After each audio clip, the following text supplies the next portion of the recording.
우리 옆 사람에게 인사함을 합니다. 하나님은 살아계십니다. 여러분도 하나님은 살아계셔서 나를 축복하십니다. 여러분도 좀 말할 때 따라합니다.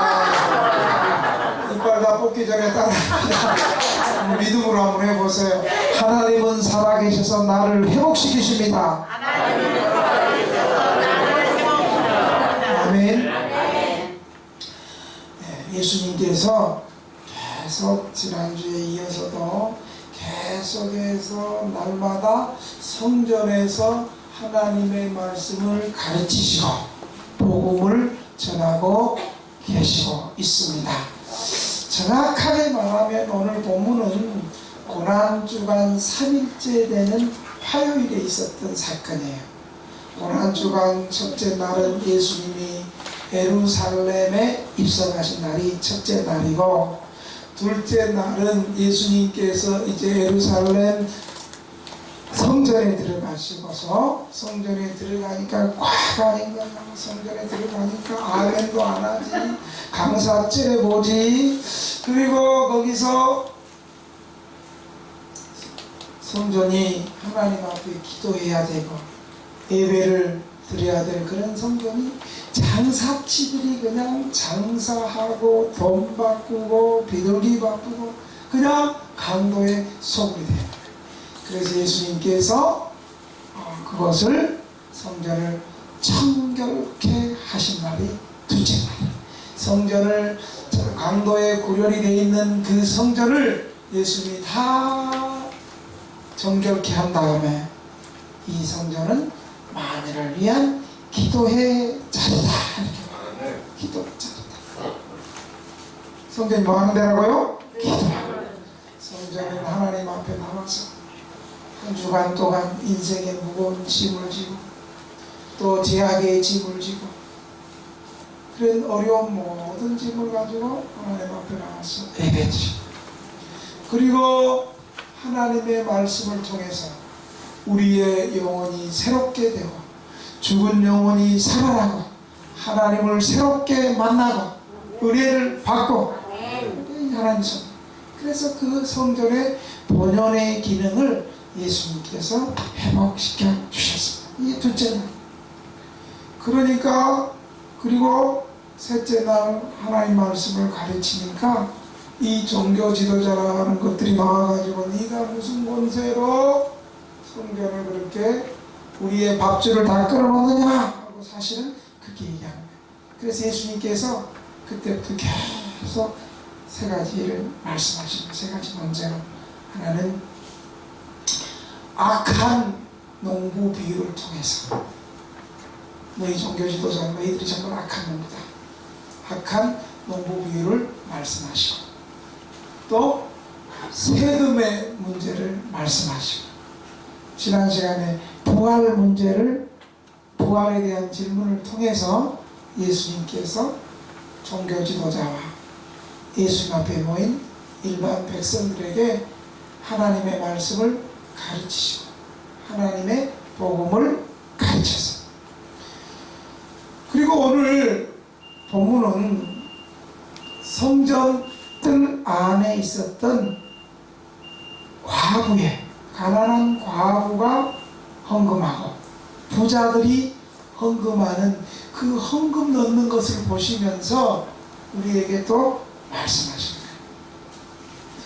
오늘 본문에는 두 부류의 사람이 나와요. 첫째는 유대 사회에서 존경받는 부자가, 유대 사회에서 존경받는 부자들이 나오고, 두 번째로는 그 유대 사회의 부자들에 의해서, 유대 사회에서 존경받는 그 부자들에 의해서 멸시를 받고 오히려 그 부자들에 의해서 착취를 당하고 있는 힘없는 가난한 여인, 그것도 남편이 없는 보호받지 못하는 과부를 보여주고 있어요. 그런데 부자와 돈 많은 부자와 가난한 과부가 똑같이 하나님 앞에 헌금을 했어요. 그럼 어떻게 헌금했겠어요? 부자니까 많이 헌금했고, 가난한 과부는 부자하고는 비교할 수 없는 초라한 작은 헌금을 드렸는데, 예수님의 평가가 달라. 우리 같은 헌금 많이 한 사람, 와, 믿음적 헌금 많이 하셨네요. 그리고 헌금 조금만 한다니, 그래서 네가 안 되는 거야, 이렇게 말할 건데, 우리 주님은 오히려 조금 드린 과부가 드린 이 헌금이 거기에 있는 부자들과 모든 사람들의 합한 헌금보다도 더 많은 헌금을 드렸다고 주님을 칭찬합니다. 그래서 우리도 헌금 조금 하면 된다, 이 말이 아니에요. 잘 드려야 돼. 그래서 오늘 설교는 잘 드려야 돼. 왜 주님은 고난주간 셋째 날에 이 가난하고 연약한 과부의 헌금을 통해서 우리에게 무엇을 말씀하시기를 원하실까?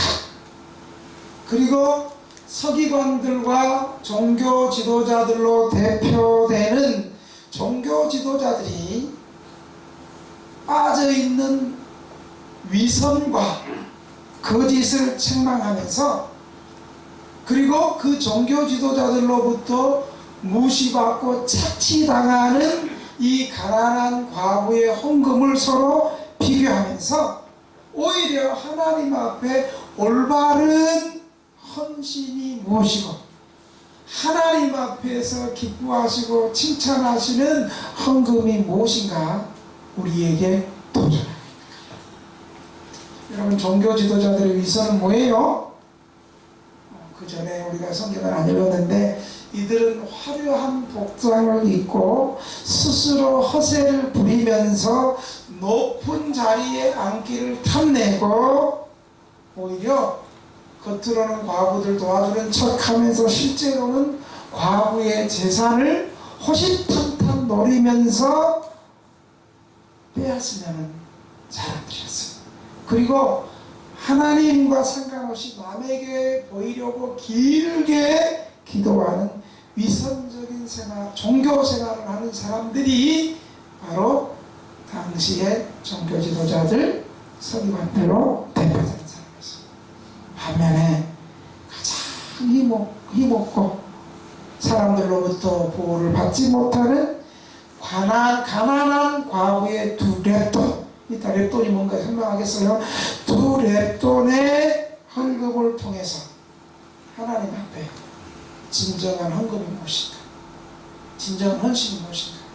우리도 이따가 예배 시간에 항상 하나님 앞에 드리는 헌금 시간이 있는데, 우리는 이 본문을 통해서 어떻게 우리가 헌금을 해야 되는가, 오늘 이 말씀에 은혜 받는 저희들이 되기를 주의 이름으로 축원합니다.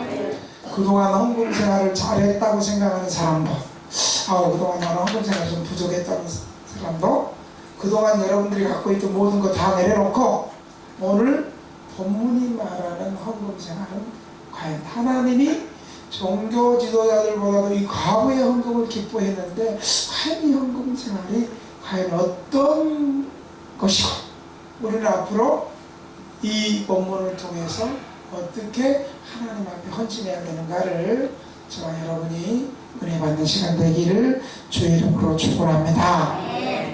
오늘 1절은 이렇게 시작해요. 예수께서 눈을 들어 부자들이 헌금함에 헌금 넣는 것을 보시고, 2절에도 또 어떤 가난한 과부가 두 랩돈 넣는 것을 보시고, 성전에는 헌금함 넣는 연보개가 있었어요. 연보개. 지금은 헌금함이라고 번역했는데 우리는 연보개 이렇게 말하잖아요. 이 연보개는 유대인 남자와 유대인 여자들이 출입할 수 있는, 성전 들어가기 전에 여인의 뜰이라는 곳에 있어요. 여인의 뜰에 이 헌금함이 놓여 있어요. 이 여인의 뜰에는 헌금함이 당시에는 노쇠로 만든 나팔관 형태의 13개의 헌금함, 연보개가 놓여 있는데, 이 중에서 9개는 어떤 헌금을 하냐면 성전세, 성전세나 재물을 가지고 오지 못하면 재물을 대신해서 헌금을 바치는 용도로 쓰여지는 게 9개가 있었어. 이제 헌금 얘기하니까 벌써 또 졸라고 시작하는 사람은 이러면 안 돼. 나머지 4개는 가난한 사람을 돕는데 재원을 마련하는, 가난한 사람들을 위해서 헌금하는 헌금함이 4개 있었어. 예수님께서는 지금까지 종교 지도자와 격렬한 논쟁을 했어요. 네가 무슨 권세로 성전을 청소하고, 네가 무슨 권세로 성전에서 매일, 랍비도 아닌데 매일 하나님 말씀을 가르치느냐? 그러니까 예수님께서 그들의 교만함과 악함을 지키기 위해서 비유로, 여러분 비유로 예수님을 얘기할 때 비유로 예수님을 말씀하실 때 몇 가지 이유가 있어요. 첫째는 비유는 뭐예요? 쉽게 설명하기 위해서 이스라엘의 생활상과 이스라엘의 문화를 통해서, 그래서 여러분 씨 뿌리는 비유로 대표적으로 하나님 나라가 이렇다 설명하잖아요. 또 이스라엘 백성들의 갈릴리 어부들도 있었으니까 어부들 고기 잡는 비유를 통해서 종말의 비유를 하시고, 그래서 비유는 쉽게 가르치기 위해서. 그 다음에 또 비유 하나가 또 있어요. 하나는 비유는 진리를 감추는 거예요. 예수님을 핍박하고 예수님에게 악한 자세로 겸손히 예수님의 말씀을 배우겠다고 나오는 사람 말고, 이 종교 지도자들처럼 예수님을 죽이기 위해서 나오는 사람들에게 가르칠 때는 이 비유를 감추는 거예요. 비유를 들을 수 있는 사람에겐 비유를 듣게 하시고, 이런 사람들의 비유를 감추시는 거예요.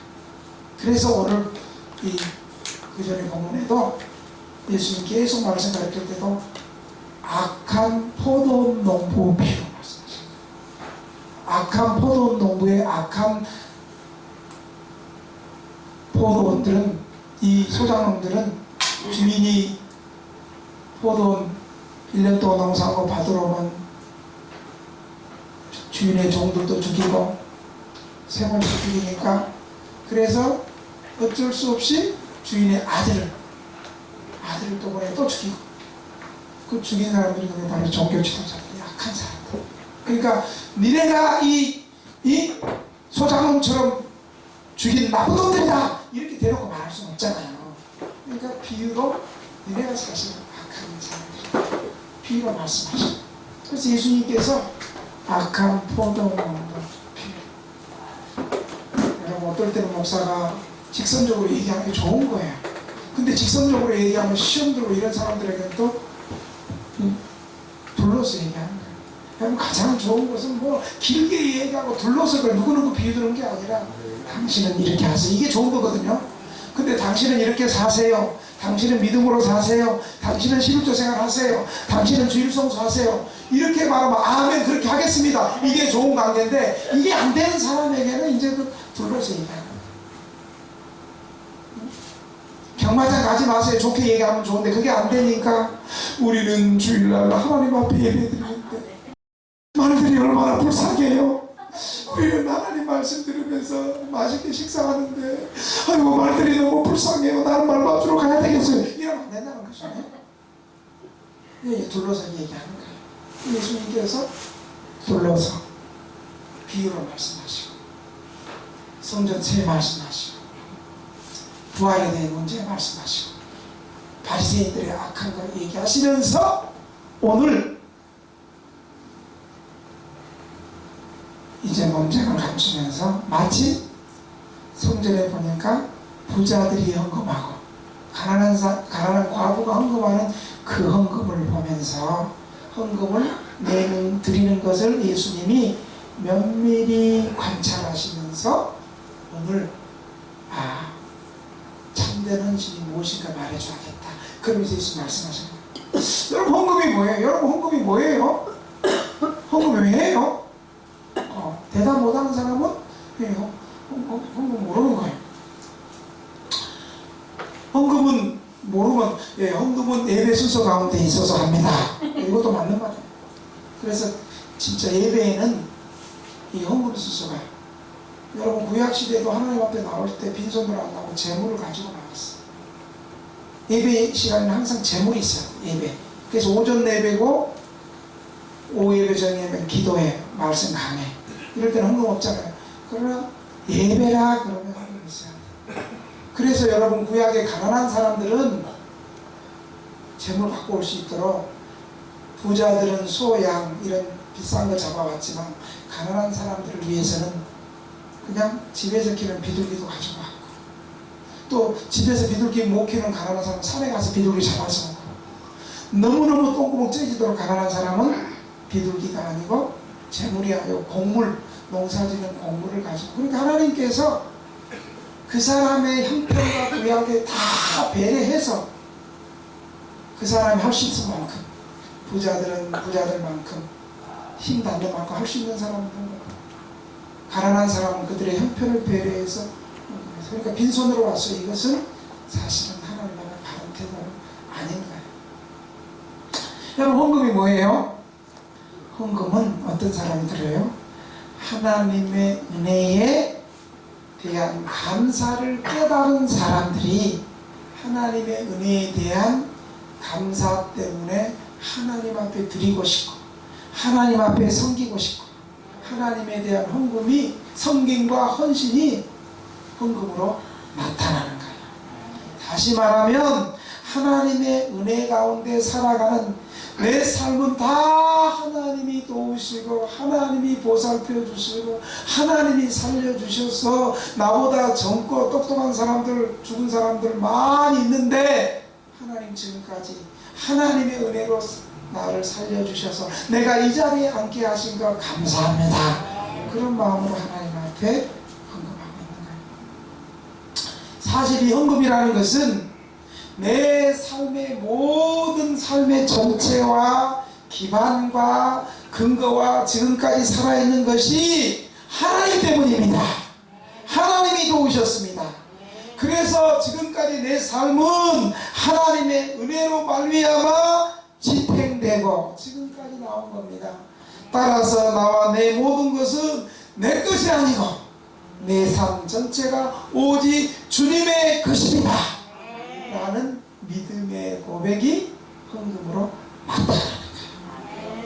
그러므로 예수님은 오늘 이스라엘 백성들이 헌금하는 것을 통하여 이스라엘 백성들의 전반적인 경건의 문제를 오늘 예수님께서 지적하려고 합니다. 오늘 어떤 사람이 헌금했습니까? 첫째로 보니까, 오늘 41절에 보니까 여러 부자가, 41절이 아니고 2절에 보니까, 1절에 보니까 부자들이 헌금함에 헌금을 넣는 것을 보시고, 부자들이 먼저 헌금했어요. 부자들이. 그리고 부자들이 헌금했는데 4절에 보니까 저들은, 이 부자들 말하는 부자들은 풍족한 중에서 헌금을 넣었다.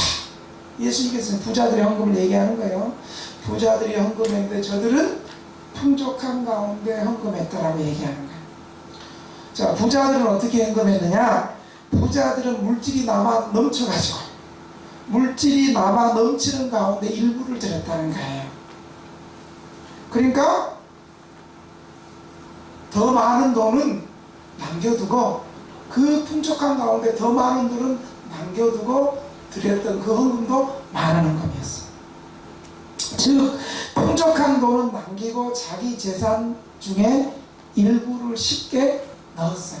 물론 이것도 쉬운 건 아니에요. 돈이 또 있다고 해서 헌금하는 건 또 아니에요. 은혜 받으니까 헌금하는 거예요. 그러나 그 헌금보다도 더 많은 돈은 남겨뒀고 조금의 헌금을 드렸어요. 여러분, 부자가 하나님의 뜻에 합당하게 바쳐야 될 물질의 양은 주기도문을 보면 하나님 앞에서 받은 일용할 양식 외에는 전부 하나님 앞에 드려야 할 돈이에요, 사실. 그 이유는 부자도 주기도문대로 일용할 양식을 주옵시고 라는 기도를 진실하게 드려야 할 하나님의 자녀이기 때문입니다. 부자가 많은 물질을 자기 소유로 붙잡고 있다면 그는 주기도문에 기도를 진실하게 드리는 사람은 아닌 거예요. 초대교회 때 헌금을 잘했던 교육자가 있어요. 그 지도자가 성 어거스틴이에요. 성 어거스틴은 자기 재산 전부를 하나님 앞에 드리고 또 그것으로 동역자들을 대접했어요. 또 헌금 성교할때 왜 이리 분위기가 왜 이래 또 평소에 아멘 하면 은혜 받았던 분위기는 알고 또 분위기가 좀 얼굴이 찌그러지기 시작하고 있어요. 자, 찌그러진 얼굴을 펴세요. 이제 여러분이 잘하는 헌금도 얘기 나오니까 피세요. 두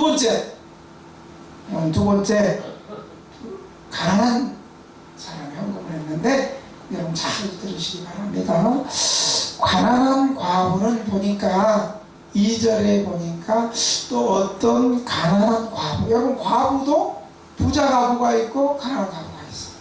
신랑 잘 만나갖고 죽을 때 그냥 조금만 살고 그냥 부자 신랑 만나갖고 한 5년 살다가 부자가 많은 유산 남겨놓고 죽으면 부자 과부예요. 근데 그냥 하나 만난 것 그냥 살 때부터 술 조심해서 술 처먹고 아니고 술 드시고 집에만 들어오면 맨날 좁혀고 애들 집합시키고 좁혀고 그렇게 힘들게 아르바이트해서 돈 좀 모아놓고 있으면 뺏어갖고 또 니네는 배부르게 먹지만 말들은 가난하게 살지 말밥주로도 아니고 또 지역 활성화를 위해서 우리만 잘 먹고 잘 살면 안 되고 지역 경제를 위해서 나눠야 돼. 그러면서 또 어디 가요? 노름방에 가가지고 노름방 다 이러니까 빨리 죽으면 좋은데 그 죽지도 않고 오래 살아가고 남은 가산 다 그 알코올 중독에 도박 중독에 약물 중독에 이 남편 디스도 하고 죽어버리니까 돈도 없어. 이런 가난한 과부가 오늘 2렙돈을 넣었어요. 여러분 렙돈 하니까 여러분 이게 얼마나 적은 돈이니까 기억이 여러분 마음으로 하는 이 렙돈은 당시 헬라사의 가장 작은 화폐단이에요. 다시 말하면 우리가 성경에 말하면 한 데나리온이죠. 한 데나리온은 하루 노동자의 품값인데 요즘 여러분 하루 한 15만원 받죠. 그죠? 제가 옛날에 노동자 다닐 때 10만원 받는데 여러분 지금 한 15만원 받죠? 그 기공 아니고 그냥 하루하루 일용직 나가면 15만원 받잖아요. 용역비. 옛날에 제가 다닐 때는 용역비 5,000원대인데 요즘에 용역비 얼마대요? 소개비? 10%. 그러면 15,000원대네? 일당 13만원이요? 그거 용역비 포함해서 13만원이요? 아니 떼고 그러니까 15만원이면 되죠? 15만원 받는데 한 데나리온의 100분의 1이 2렙돈이에요. 그러니까 15만원의 100분의 1은 한 1,500원 정도 돼요. 1,500원. 이 가난한 과부가 부자들은 엄청 헌금 많이 할 때 1,500원을 헌금했어요. 마가복음 12장 42절에 보면 고드란트라고 얘기해요. 2렙돈 때는 고드란트. 이 고드란트는 로마 화폐의 동전인데 이 고드란트로 참새 한 2마리 정도? 참새는 굉장히 흔했거든요. 살 수 있는 가격입니다. 역시 이 고드란트도 당시에 하루 임금의 100분의 1이 넘어 128% 정도? 1 정도 되는 적은 돈이에요. 하여간 요즘 하루 일당이 15만원이라면 가난한 과부가 1,500원 정도 헌금을 했어요. 그런데 여러분 주님의 평가가요, 이 적은 돈을 넣는데 3절에 보면 뭐라고 얘기하냐면 모든 사람들보다 많이 넣었다. 부자들이 몇백만원 이렇게 넣는 헌금보다도 몇백만원 한 사람이 여러 사람이 거기 모인 사람의 헌금보다도 이 가난한 과부가 낸 1,500원이 많이 넣었다는 거예요. 그래서 오늘 결론은 헌금 조금 하면 된다 이게 아니고, 그런데 4절을 보니까 여러분 4절 한번 읽어봅시다. 4절 시작. 저들은 부족함 중에서 헌금을 넣었거니와 이 과부는 그 가난한 중에서 자기가 가지고 있는 생활비 전부를 넣었다. 아멘? 여러분 과부는 비록 하나님 앞에서 지금 양을 하나님이 보시는 것이 아니고 그 형편과 자세를 하나님이 보시는데, 과부는 비록 1,500원이지만 생활비 전부를 넣은 거예요. 그러니까 우리식으로 얘기하면 우리 수급비 받은 거 그냥 헌금 다 해야 되는 거예요. 수급비 90만원, 100만원, 80에서 100만원 사이 보통 우리 성도들이 받는데 그거 헌금 다 해버리고 우리는 어떻게 살라고. 근데 과부는 그런 믿음을 살았다는 거예요. 그런데 부자는 몇백만원, 몇천만원 헌금했다 할지라도 생활비 전부가 아니고 풍족한 가운데 일부러 하는 거예요. 그러니까 지금 예수님의 평가는 헌금 액수가 얼마나 양이 많으냐가 아니고 어떤 형편에서. 과부는 적은 헌금을 위한 생활비 전부를 다 드렸고, 부자는 헌금 많이 했지만 더 많은 헌금 놔두고 더 많은 돈은 놔두고 일부를 드렸다는 거예요. 이 과부는 생계 유지가 어려운 가난한 극빈자였는데 자신의 생활비 전부를 드렸습니다. 참된 헌금은 얼마를 바치느냐에 따라 좌우되는 것이 아니라 어떤 자세로, 어떤 형편에서 드린 것인가를 주님께서 보신다는 거예요.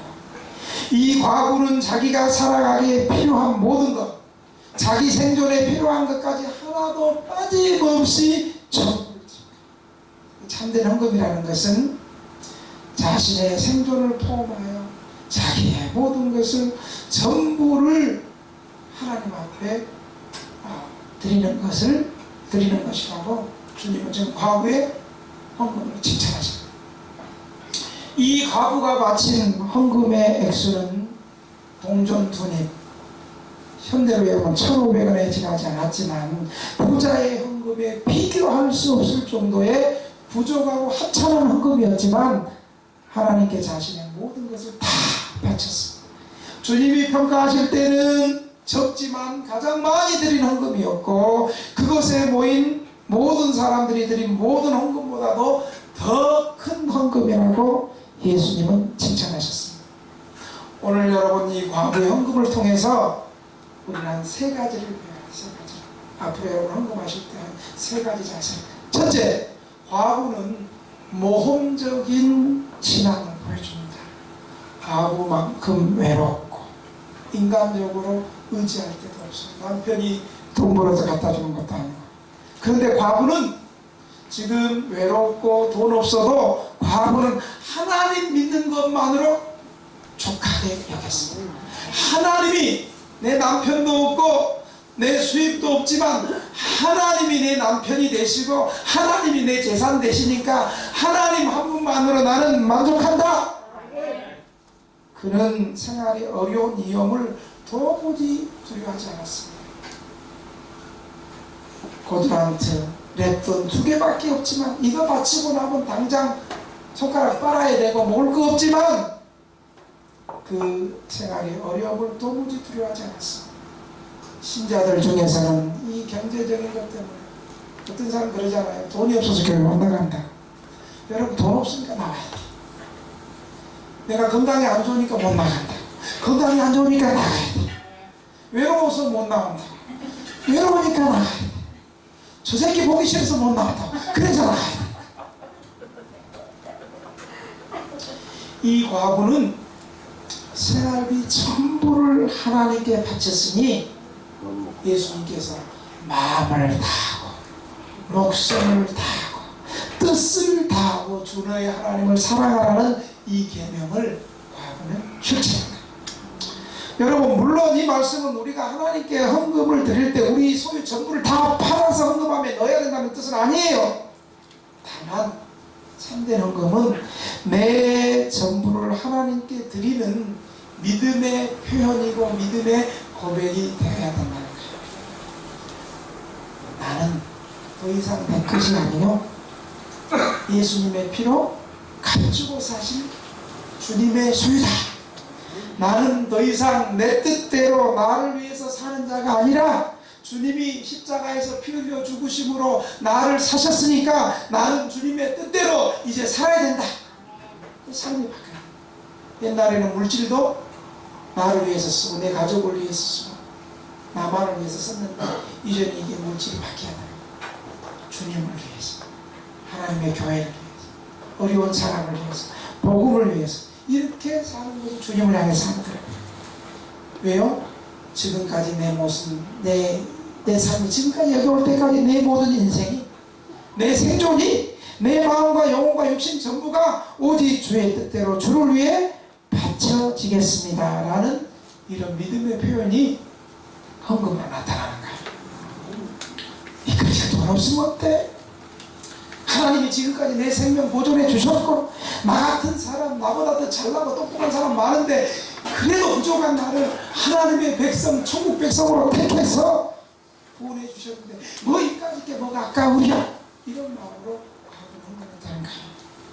두 번째로, 과거의 헌금을 통해서 진정한 헌금이 되기 위해서는 희생적인 신앙이 필요하다는 거예요. 문제는 헌금의 총액수가 아니라 과부가 헌금을 위해서 치른 희생이에요. 여러분, 예수 믿으면 무조건 복 받는 것이 아니에요. 구원은 하나님의 은혜로 받지만 우리가 축복과 저주는 우리의 행함대로 받는 거예요. 그래서 바울은 뭐라고 얘기해요? 적게 심은 자, 하나님 앞에 적게 심은 자는 적게 거두고 많이 심은 자는 많이 거둔다는 거예요. 그런데 하나님의 은혜는요, 우리가 적게 심었는데 그 어렵고 힘든 형편에서 적게 심은 것을 보시고 하나님 은혜로 더 축복해 주시는 거예요. 참으로 관대한 행위는 손해를 볼 때까지 주는 거예요. 하나님 나라를 위해서, 하나님의 교회를 위해서, 복음을 위한 헌금을 하면서 아무런 희생이 따르지 않는 사람들이 많다는 것이 교회 문제예요. 자신의 즐거움을 위해서는 자기 쓰고 싶은 대로 얼마든지 다 쓰면서 하나님의 나라를 위해서는 좀 더 희생을 각오하면서 헌금하는 사람들은 그렇게 많지 않아요. 세 번째로, 이 과부의 헌금을 통해서 진정한 헌금을 드리기 위해서는 어떤 종류의 무모함도 좀 필요해요. 무모함. 과부는 동전 2랩돈밖에 자기 인생에 남겨놓은 게 없어요. 그건 많은 액수도 아니었어요. 그렇지만 그녀에게는 참 필요한 돈이었어요. 그러나 그녀는 모든 소유를 바쳤습니다. 여기에 참된 진리가 숨어 있는 거예요. 우리가 여러분 하나님 앞에 드릴 때 우리는 항상 내 생활에 필요한 한 부분 남겨놔요. 내가 필요한 활동에 한 부분 남겨놔요. 자신의 정말 필요한 한 부분은 남겨놓고 내 인생의 우선순위가 하나님이 아니고 항상 내가 우선순위가 있으니까 내가 썼던 탕을 남겨놔요. 그래서 언제나 우리는 감천한 부분이 있어요. 그래서 11조 합시다, 뭐 헌금합시다 할 때 목사님 돈 없어요, 수급비 받는 돈이 없어요. 그러놓고 장판에 숨겨놓은 것도 있어. 본인이 얘기하니까 내가 알지. 은혜 받으니까 장판에 숨겨놓은 것이 나오더라. 할렐루야. 네, 여러분 인상 쓰고 좀 마음이 불편할 줄 알았어. 그러나 좀 불편해도 드려야 돼. 우리가 최종적인 희생과 복종을 실천하는 일은 참 극히 드물어요. 다른 사람들은 헌금을 드리고도 남은 돈이 있었겠지만, 부자들은 헌금을 드리고도 남은 돈이 있었겠지만, 이 가난한 과부는 비록 적은 돈이었지만 남겨놓은 것 없이 하나님 앞에 다 드렸어요. 사랑하는 민대교회 성도 여러분, 저는 이 헌금 설교를 준비하면서 우리 교인들 가운데 헌금을 대부분 잘하시는 분들은 정말 이 과부의 심정으로 헌금 드리는구나. 여러분, 우리가 받는 수급비 그거 다 써도 부족해. 그런데 여러분 어때요? 쪽방방세 내고 나고 뭐 반찬 사면 쓸 것도 없어. 그런데 여러분 수급비 21일만 되면 저한테 먼저 와서, 이제는 성수께서 저한테 오지도 않고 헌금하면 목사님, 내가 쪽방방세도 내야 되는데 오늘 쪽방방세도 내야 되는데 쪽방방세 내다 보면 뭐 쓰다 보면 11조 못할까봐 저 먼저 11조부터 먼저 가지고 왔습니다. 여러분 이런 성도들이 특히 소고기 가운데 심을 줄 아는 성도들이 우리 교회들이 많아요. 그리고 또 주일마다 저렇게 정기적으로 봉투에서 주일 헌금 드리는 것도 아깝지 않고, 이런 분들 왜 그래요? 하나님 앞에 드리는 헌금이 너무 기쁘고 감사하고 즐거운 마음으로 헌금을. 저는 여러분들이 이런 이 두레동처럼 헌금하는 모습을 내가 좀 봤어요. 제가 잊을 수 없는 여러분의 헌금을 기억이 납니다. 우리가 2018년도에 항상 중요한 얘기했던데 정리하면 삐삐 울려. 2018년도에 3, 4층 리모델링 할 때 여성 우리 교육감 여성 노숙인 생활공동체를 이거 리모델링 할 때 1억 5천이 들었어요.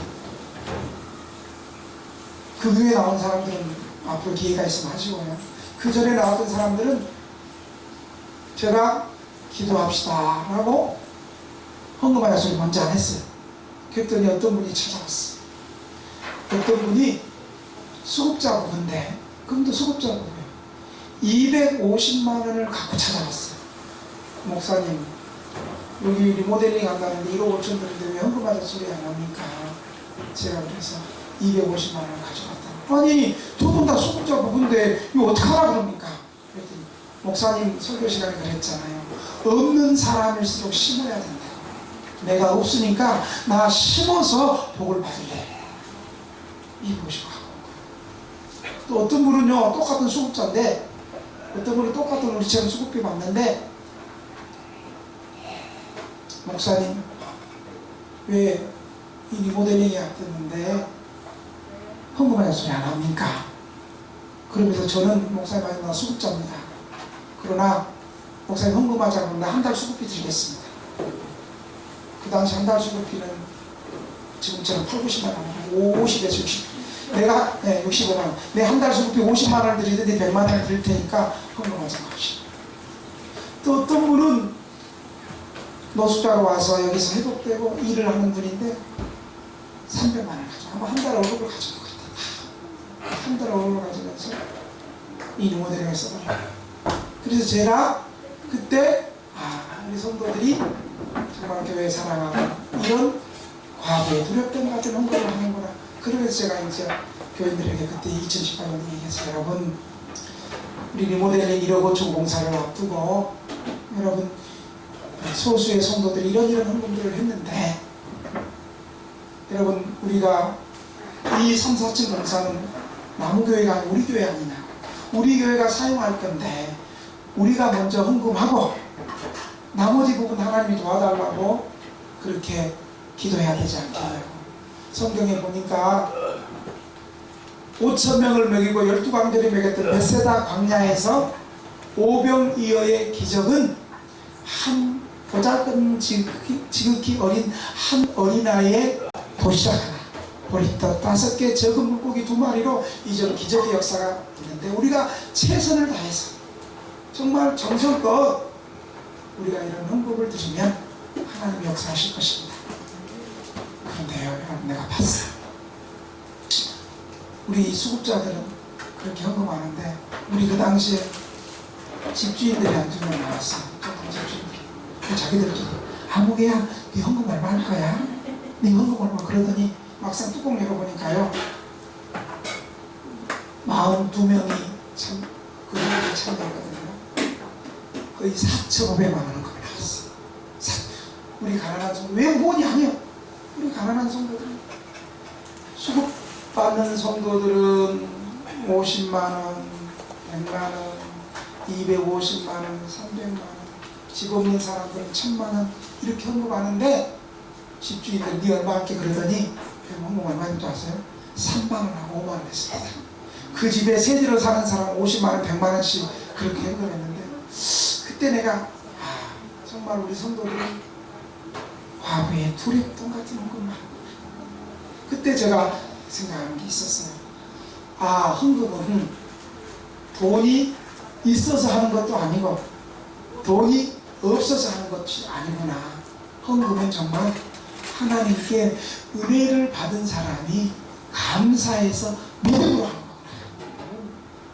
아버지 소리가 왜 그래 근데? 믿음을 했는데? 여러분 그런 거예요. 저는 지금까지 목회하면서 이런 과거의 두렵던 같은 헌금을 여러분 경험했어요. 여러분 우리가 한 5년 전부터 어때요? 추수감사절 때는 우리가 그동안 우리 받은 거 너무 많지 않냐?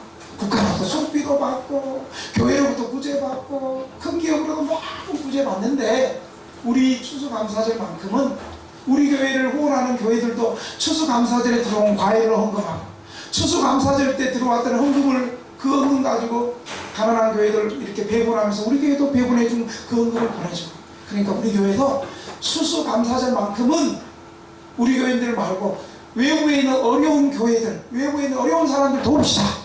그래서 여러분 5년 전부터 우리가 추수감사절 헌금을 했어요. 여러분 추수감사절 헌금 1년 헌금 1년치 감사합니다. 물론 우리 목회자들도 앞장서 많이 했죠. 그랬더니 처음에는 5년 전에 처음에 추수감사들이 300만 원 나왔어요. 그것도 많이 나오고 항상 하는 사람은 100명 모여도 40명이 하고 60명 모여도 40몇 명이 하더만 40명, 50명이 좀 안 됐는데 처음에는 여러분 300만 원 나오더니 매년 갈수록 작년 추수헌금은 1000만 원이 넘은 줄 믿으시오. 1100만 원. 여러분 이런 헌금은 어떤 헌금이에요? 수급비 내고 쪽방 방세 내고 수급비 받아가 쪽방 방세 내고 드릴 것도 없어. 그런데도 그 가운데서도 이런 과거의 두렵던 같은 헌금을 저는 봤습니다. 잊을 수가 없어.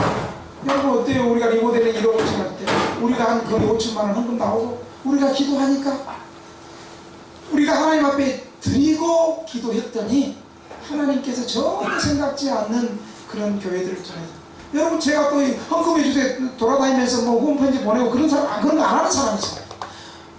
하나님 앞에 기도하고 하나님께서 믿음 있고 감동받은 사람들 통해서 보내주면 하나님의 뜻이도 받고 안 보내주면 우리가 쫄쫄 굶으면서 또 고난의 행군을 또 해야 된다 또 그런 걸 믿고 그런데도 지금까지 우리가 여러분 2명 있을 때나 100명 있을 때나 지금 좀 60, 70명 모일 때나 우리가 굶은 적이 있었어요? 우리 교회가 뭐 부흥회 못한 적이 있었고 수련회 못한 적이 있었고 월세 못 낸 적이 있었어요?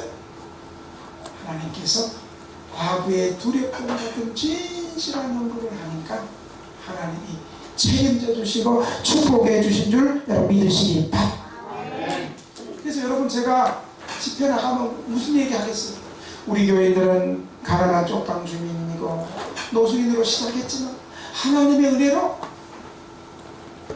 축복받아서 하나님의 은혜로 11조하고 감사한 사람들은 대부분 임대주택으로 다 들어가서 우리가 추수감사절 때 어려운 사람 돕기할 때도 이렇게 우리 성도들이 이렇게 큰 헌금을 한다. 이번에도 남서 은혜교회 청년들도 또 그 얘기하고 왔어.